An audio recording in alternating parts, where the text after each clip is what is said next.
भंडारा गोंदिया जिला वासियों के लिए खुशखबर है। अब आपका मनपसंद channel BS crime India news अब आपके केबल नेटवर्क पर, जी हां, अपने केबल नेटवर्क के एशियन चैनल नंबर 13 पर उपलब्ध है। BS क्राइम इंडिया न्यूज पर खेल, राजनीति, क्राइम, साहित्य व अन्य खबरें प्रकाशित की जाती है। हमारे साथ जुड़ने के लिए तथा हमारे चैनल में खबरें, विज्ञापन आदि के लिए संपर्क करें 8669151757 पर।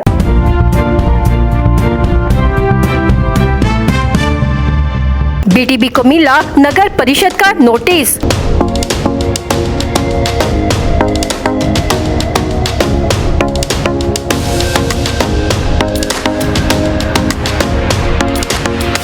BTB सब्जी बाजार में अवैध वसूली को तत्काल रोकने के संबंध में मिला नोटिस।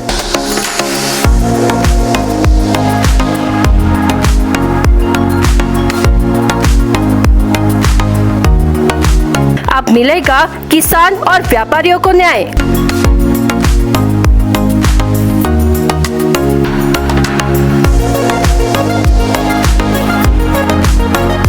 नगर परिषद मुख्याधिकारी एक्शन मोड पर।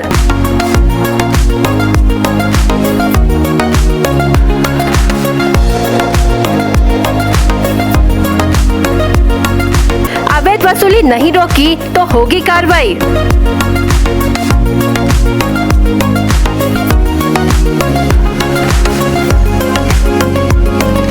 भंडारा शहर में BTB में हो रही अवैध वसूली को लेकर माहौल गरमाया हुआ है। नगर परिषद द्वारा BTB की अवैध वसूली BTB हटाओ संघर्ष समिति के आंदोलन के बाद बंद कर दी थी, जिसके बाद बताया जा रहा है कि BTB ने न्यायालय से वसूली के आदेश लाए हैं, लेकिन शिकायत ऐसी की जा रही है कि BTB में अवैध वसूली किसानों और व्यापारियों ने जबरन की जाने की चर्चा है, जिसके बाद इस मामले की शिकायत भंडारा नगर परिषद मुख्याधिकारी करण कुमार चौहान को कुछ व्यापारियों ने की, जिसके बाद नगर परिषद मुख्याधिकारी करण कुमार चौहान अब एक्शन मोड पर आ गए हैं और BTB को आदेश पत्र भेजा गया है, जिसमें बताया गया है कि जिला न्यायालय भंडारा के निर्णय के अनुसार BTB सब्जी व्यापारी संघ को बाजार में थोक व्यापारियों और उन व्यापारियों से रखरखाव शुल्क लेने की अनुमति दी गई, जिन्हें शुल्क का भुगतान करने में कोई आपत्ति नहीं है, लेकिन यह आदेश दिया गया कि बाजार व्यवसायियों, छोटे व्यापारियों और नागरिकों द्वारा शिकायत करने पर नगर परिषद को नियमानुसार कार्रवाई करने का अधिकार है, जिसके अनुसार सामाजिक कार्यकर्ताओं और बाजार पेशेवरों द्वारा नगर परिषद कार्यालय में एक शिकायत दर्ज की गई है कि BTB सब्जी मार्केट एसोसिएशन अवैध तरीके से पैसे की वसूली कर रहा है। साथ ही शिकायत में कहा गया है कि BTB सब्जी व्यापारी संघ बाजार का प्रबंधन नहीं कर रहा है, जगह जगह गंदगी जमा हो रही है और बाजार में आने वाले आम नागरिकों से अवैध पार्किंग शुल्क वसूला जा रहा है। साथ ही मुख्याधिकारी ने कहा है कि महाराष्ट्र नगर परिषद नगर पंचायत औद्योगिक नागरिक अधिनियम 1965 में प्रधान को दिए गए अधिकार के अनुसार BTB सब्जी व्यापारी संघ को BTB सब्जी व्यापारी के परिसर में कोई भी अवैध वसूली करने से प्रतिबंधित किया गया है। अगले आदेश तक इस आदेश के अनुसार हमें यह ध्यान रखना होगा कि यदि अवैध वसूली को तुरंत नहीं रोका गया तो आपके खिलाफ पुलिस स्टेशन भंडारा में आपराधिक संहिता के अनुसार मामला दर्ज किया जाएगा और पूरी कार्रवाई के लिए आप जिम्मेदार होंगे। क्या BTB की अवैध वसूली बंद होगी? क्या गरीब किसानों को मिलेगा न्याय? अगर वसूली बंद नहीं हुई तो BTB पर अपराध दर्ज होगा। इस ओर नागरिकों की नजरें टिकी हुई है।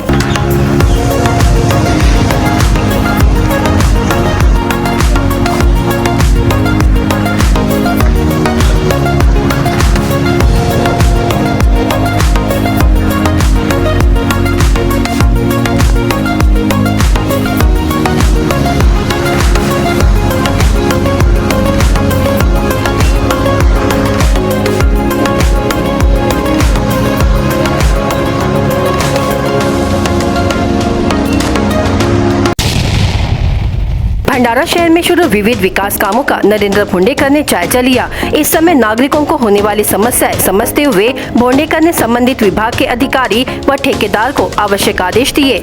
भंडारा नगर परिषद के तहत 16 प्रभाग है, इनमें हो रहे विकास कामों का शुक्रवार को जायजा भोंडेकर ने लिया, जिसमें शहीद भगत सिंह शाला, शासकीय अस्पताल, महिला अस्पताल, उर्दू शाला, Miskin tank garden, e library, Gokhale उद्यान, खाम तालाब, नई पेयजल योजना के साथ मार्ग निर्माण व नाली निर्माण के कामों का जायजा लिया। इस समय नगर परिषद के मुख्याधिकारी करण कुमार चौहान उपस्थित थे।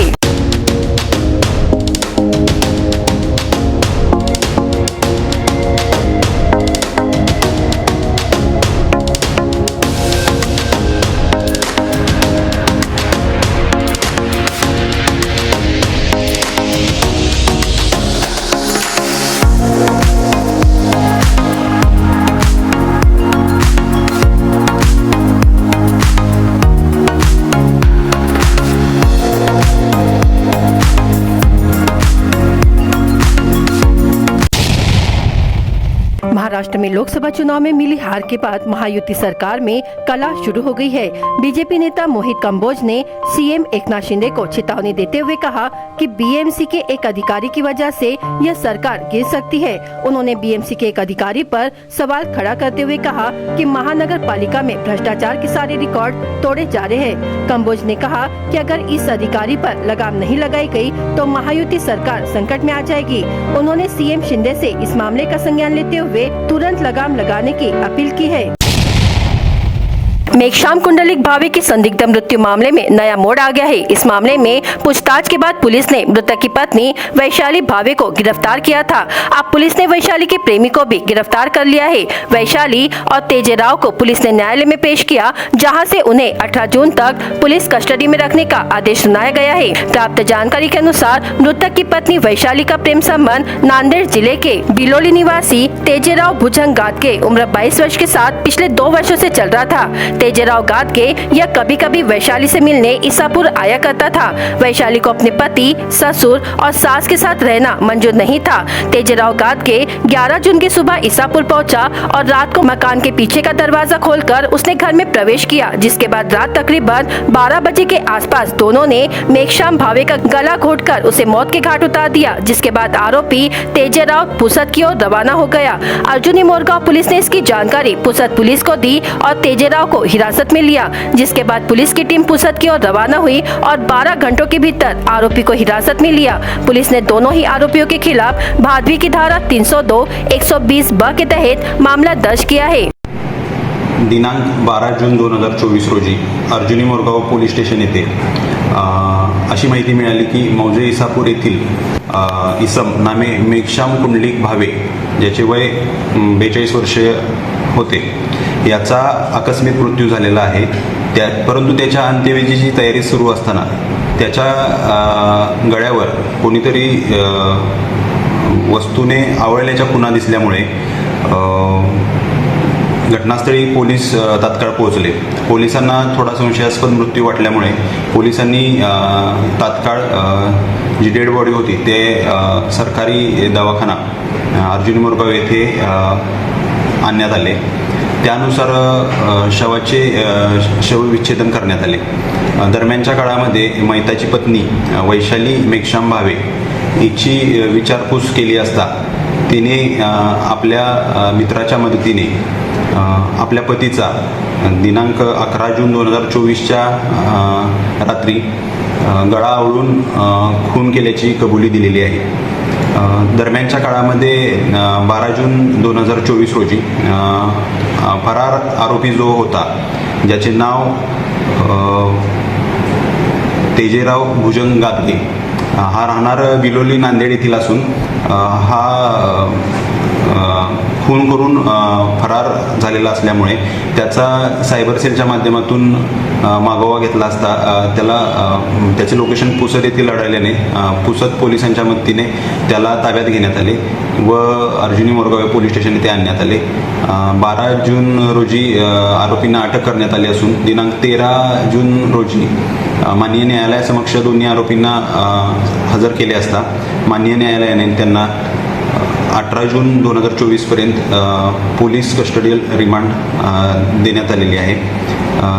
या अनुषंगाने सदरील खुनाबाबत अपराध क्रमांक 124/2024 दाखल करण्यात आला असून पुढील तपास अर्जुनी मोरगाव पोलीस स्टेशनचे पोलीस निरीक्षक विजयानंद पाटील हे करत आहेत। धन्यवाद। भंडारा में ओबीसी सेवा संघ एवं ओबीसी महिला सेवा संघ के सभी पदाधिकारियों ने नवनिर्वाचित सांसद डॉक्टर प्रशांत पटोले को बधाई एवं शुभकामनाएं दी। इस मौके पर डॉक्टर प्रशांत पटोले ने अपने विचार व्यक्त करते हुए कहा कि भंडारा गोंदिया क्षेत्र की जनता ने मुझ पर जो भरोसा किया है, उन सभी के समस्याओं के समाधान के लिए मैं सदैव आपके साथ हूँ। अधिकारियों ने ओबीसी जनगणना, ओबीसी आरक्षण, प्री मैट्रिक छात्रवृत्ति, छात्रों के लिए छात्रावास, भवन निर्माण, विदेशी शिक्षा सुविधा, युवाओं के लिए रोजगार जैसे विभिन्न मुद्दों पर चर्चा की।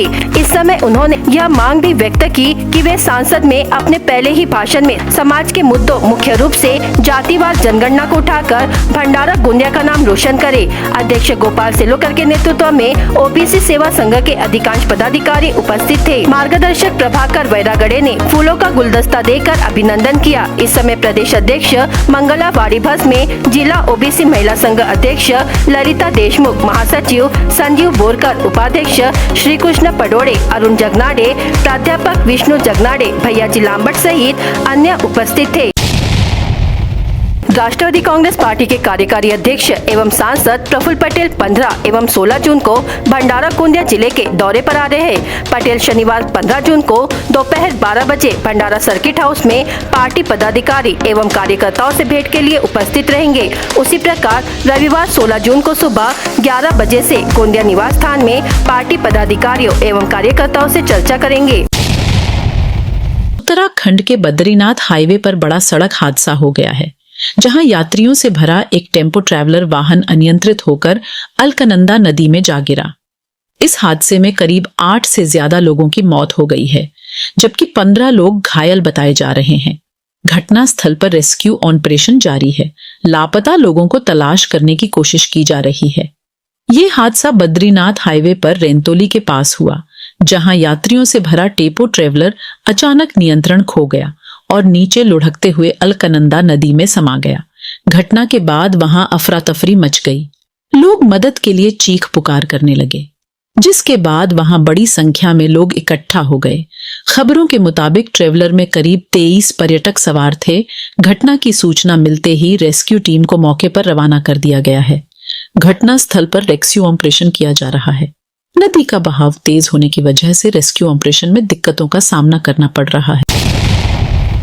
महायुतीमध्ये महाभारत सुरू झालेला आहे। राज्याच्या असंविधानिक सरकारबद्दल आम्ही जास्त वक्तव्य करावं असं मला वाटत नाही। या सरकारनं शेतकऱ्यांकडे, बेरोजगारांकडे दुर्लक्ष केले आहे। त्यांच्यावर आम्हाला लक्ष द्यायचं आहे, असे वक्तव्य नाना पटोले यांनी गोंदिया येथे केला। अजित पवार यांच्या समन्वय समितीच्या अनुपस्थितीवर ते बोलत होते। भाजपच्या वतीने अजित पवारांना मुद्दामून डावलं जात आहे का? त्यांचं काम झालंय का आता?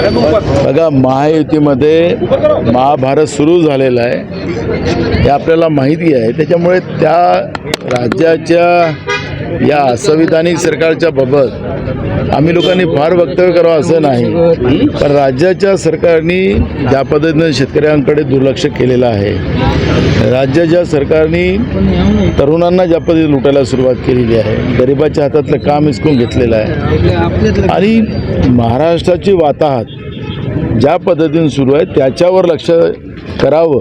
त्यांचा आपसात काय भांडण आहे त्याच्याशी या राज्याच्या जनतेलाही घेणं देणं नाही आणि आम्हाला पण त्याचं काही महत्त्व नाही। त्यामुळे सरकारसारखं काम करावं। आज भ्रष्टाचाराचं ज्या पद्धतीनं राज्यामध्ये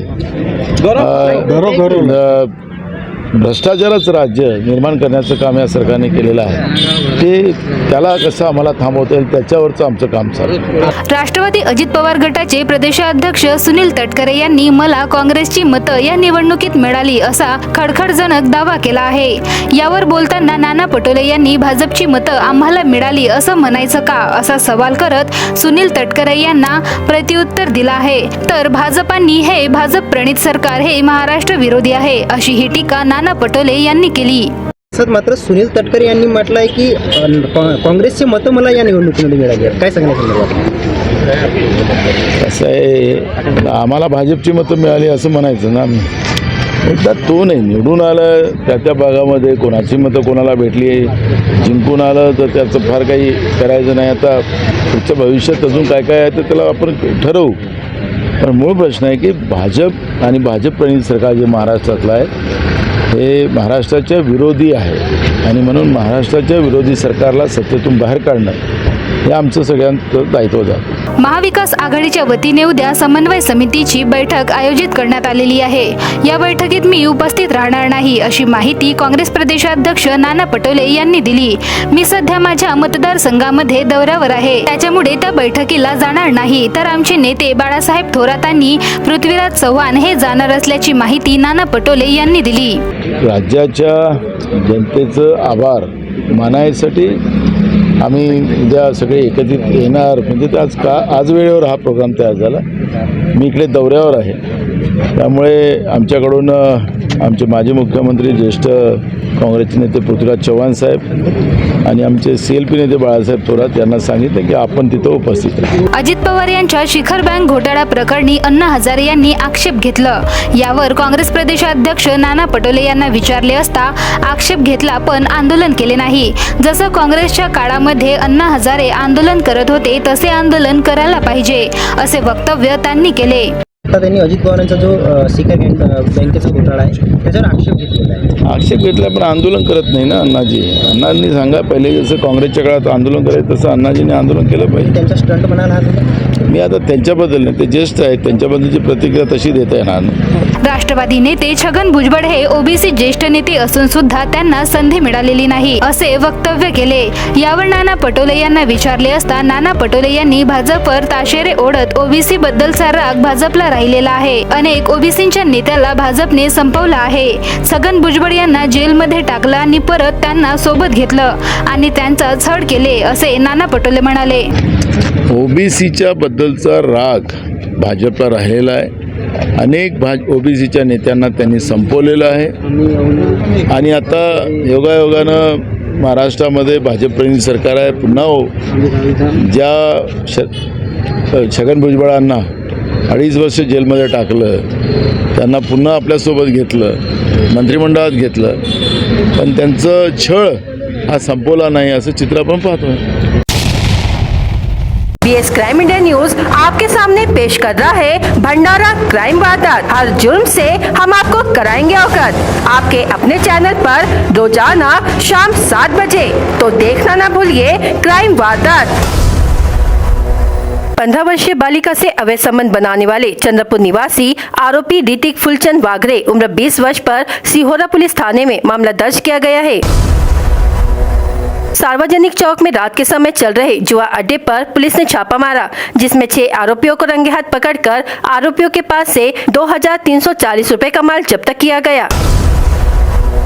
वैनगंगा एवं चुलबन नदी तट से अवैध रेत उत्खनन करने वाले 2 ट्रैक्टर पकड़े गए. यह कार्रवाई राजस्व विभाग के लाखांदूर के नायब तहसीलदार धकाते ने की है. इस कार्रवाई में डोंबिविरली निवासी मनोज कोरडे और आथली निवासी नंदू ठाकरे पर मामला दर्ज किया गया है. झाड़िया में बिना चारा पानी के बांधे 15 मवेशियों को स्थानीय प्रशाखा पुलिस ने मुक्त कराया. इसमें सासा निवासी आरोपी महेंद्र विश्वनाथ कुंभारे उम्र 33 वर्ष पर मामला दर्ज किया गया. रामनगर थाना अंतर्गत टीबी टोली परिसर में किसी अज्ञात चोर ने हैंडल लॉक वाहन पर हाथ साफ किया. लोहियावाड़ निवासी फिरियादी अशफाक मुश्ताक शेख उम्र 32 वर्ष की शिकायत पर पुलिस ने मामला दर्ज किया. राज्य महामार्ग पर जा रहे ट्रक को ओवरटेक करने के चक्कर में 2 दोपहिया आमने सामने टकराई, जिसमें दोपहिया पर बैठे हुए व्यक्ति गंभीर रूप से घायल हो गए. घटना को लेकर लाखांदूर पुलिस ने मामला दर्ज किया है. तड़ीपार शहर में आने पर तुमसर पुलिस ने आरोपी के खिलाफ मामला दर्ज किया. आरोपी का नाम सरदारवाड़ तुमसर निवासी ऋतिक सतीश श्रीवास उम्र 23 वर्ष है. आरोपी को पुलिस अधीक्षक लोहित मतानी ने 3 मार्च 2024 को तड़ीपार किया था. भंडारा गोंदिया जिला वासियों के लिए खुश खबर है. अब आपका मनपसंद channel BS crime India news अब आपके केबल नेटवर्क पर, जी हां, अपने केबल नेटवर्क के एशियन चैनल नंबर 13 पर उपलब्ध है. BS क्राइम इंडिया न्यूज पर खेल, राजनीति, क्राइम, साहित्य व अन्य खबरें प्रकाशित की जाती है. हमारे साथ जुड़ने के लिए तथा हमारे चैनल में खबरें, विज्ञापन आदि के लिए संपर्क करें 8669151757 पर.